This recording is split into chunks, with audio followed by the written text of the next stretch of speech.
Alors, comme beaucoup de gens qui ont vu aux nouvelles aujourd'hui qu'il y avait une baleine morte au quai de Contrecœur, je me suis précipité pour être capable de filmer ça et vous montrer ça en classe. Sauf que petit problème, elle n'est pas au quai de Contrecœur, j'y suis en ce moment. Elle est aux installations portuaires qui appartiennent au port de Montréal, à Contrecœur, mais à quelques kilomètres plus en amont sur le fleuve. Alors, pas moyen de voir la baleine. Les agents de sécurité sont là au port de Montréal pour bloquer les entrées. Alors, il fallait trouver un autre moyen.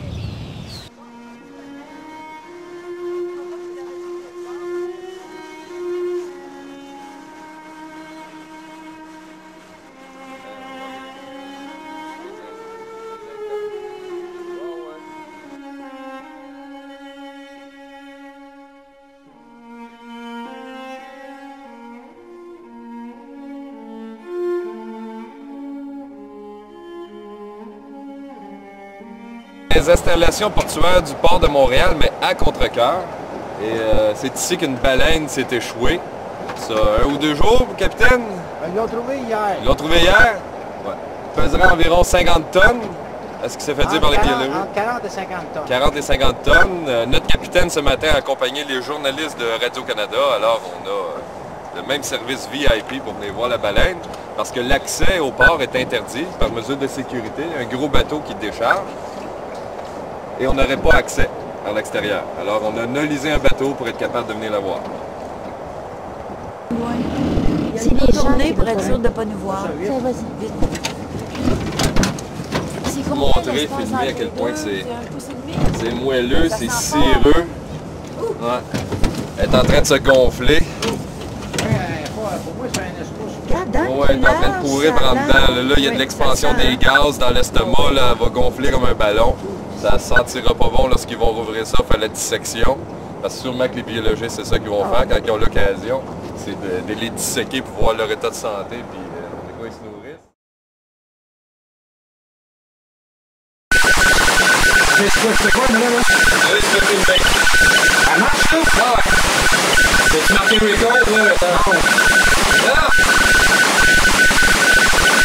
Alors, professeur! Alors, on est à peu près à mi-chemin dans la caverne. Et si on voit ici, il y a des roches qui sont comme suspendues au plafond.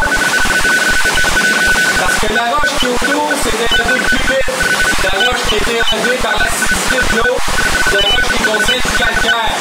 Ces roches-là, c'est des roches humées beaucoup plus dures qui réagissent pas à l'acide. Ça donne l'impression d'être dans un gros biscuit au pépette de chocolat.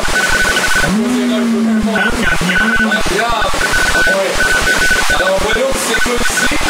Il y a certains endroits où ça monte à peu près 20 pieds de haut, mais très étroit.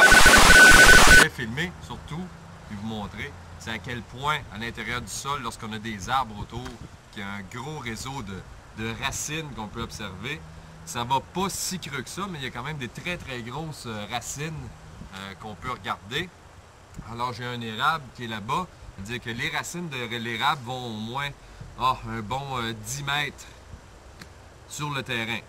Ce qui fait que si un tuyau d'égout est trop abîmé, les racines peuvent rentrer à l'intérieur et obstruer le tuyau. Et ça peut causer de gros problèmes. Surtout si c'est en hiver puis le sol est gelé. Là, ils sont obligés de casser le sol tellement qu'il est dur pour essayer d'atteindre le tuyau. Et là, ça peut coûter 2-3. Des larves d'insectes. Trouver un arbre ici que le bois n'est pas encore vraiment complètement décomposé, qui est plein de trous laissés par les larves. Fait qu'il suffit de casser le bois pour être capable de sortir les larves de l'intérieur. Elles sont grosses, blanches et juteuses. Je ne sais pas si je peux vous montrer de proche de quoi ça a l'air. Peut-être vous allez voir, mais le bois, comme je vous dis, est plein de trous. Et on retrouve à l'intérieur une foule de petites larves d'insectes. Donc ça, salamandres et grenouilles dans le terrarium devraient en être très heureux. Je devrais avoir une bonne petite récolte de larves d'insectes. En écologie, il y a ce qu'on appelle des systèmes ouverts, où plein de choses peuvent rentrer et sortir. On n'a pas le contrôle de ça. Un système fermé, comme un aquarium dans la maison, que là, on contrôle tout. On contrôle la nourriture qui arrive dans l'aquarium, les poissons qu'on ajoute ou qu'on enlève. Mais ça, c'est pas un système fermé, c'est vraiment un système ouvert. Parce que j'ai pas ajouté de grenouilles dans le bassin. Puis j'en ai que je vais peut-être apporter en classe si elles survivent. C'est pas moi qui ai ajouté ces êtres vivants-là. J'ai des libellules qui ont pondu des œufs tout l'été, fait qu'on va sûrement pouvoir garder des larves de libellules en classe. Donc, ces êtres vivants-là sont venus s'installer, même si c'est un milieu artificiel, parce que ça répond à leurs besoins. Il n'est pas dit que l'hiver venu, vu que ça va geler très profond, ils vont survivre.